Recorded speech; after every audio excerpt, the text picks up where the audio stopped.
12 strangers wake up in a forest. Gagged, panicked, and with no idea where they are or how they got there. They're confused. Disoriented. And one thing becomes painfully clear. They're being hunted. Not metaphorically. Literally. Welcome to The Hunt, a brutal, satirical thriller where the line between predator and prey gets blurred fast, and no one is safe. Let's dive into it. Our story begins with chaos.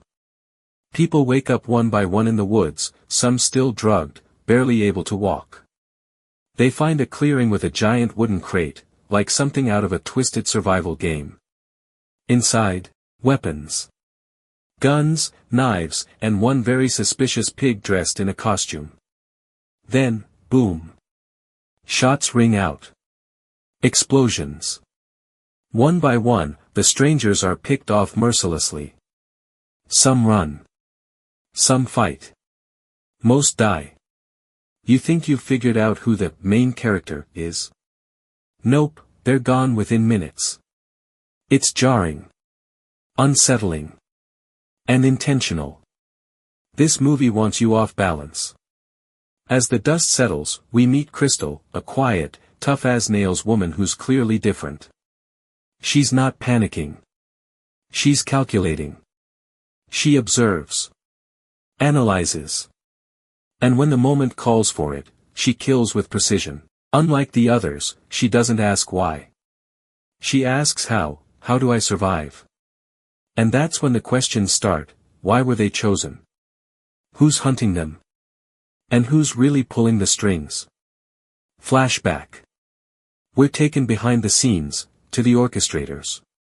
A group of wealthy elites.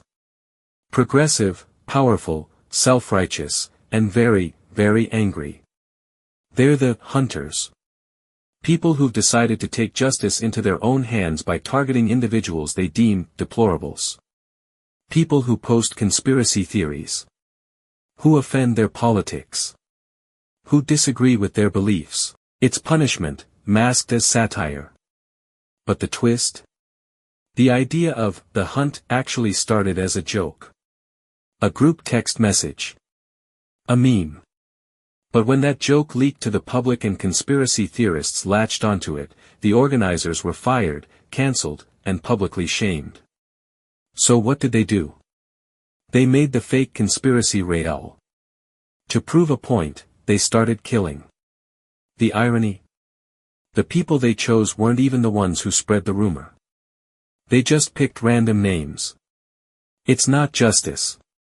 It's madness. Meanwhile, Crystal isn't playing by their rules. She's taking out hunters one by one, dissecting their game. She's not like the others. And eventually, the organizers realize that too. They start digging into her past. Who is Crystal May Creasy? Turns out, she's not the woman they thought she was. She wasn't the person who posted conspiracy theories. The elites mixed her up with someone else who had the same name. So now, the hunters are being hunted, by someone they shouldn't have messed with. Crystal finally makes her way to the grand finale, a massive estate where the leader, Athena, is waiting. Athena is calm. Collected. And ready. But Crystal isn't here for a conversation. What follows is one of the most savage, intense hand-to-hand fight scenes in modern thriller history. No backup. No slow-motion choreography. Just two women, locked in a brutal, bloody brawl fueled by rage, confusion, and a whole lot of built-up tension. Knives. Glass. Fire. Every room becomes a weapon. And in the end, only one walks away. Crystal. But even as she limps away, bruised and bloodied, there's no victory. Because the hunt was never about good versus evil. It was about assumptions. How we dehumanize people we disagree with. How outrage becomes action, and how action turns deadly when people forget to ask if they're even right. Crystal was never supposed to be there. She was caught in someone else's war. And when she boards a jet and helps herself to a bottle of champagne and some caviar, it's not triumph. It's irony. She's become part of the elite class, for just a moment. But she's still alone. Still hunted, even if no one's chasing her. The hunt is a dark mirror.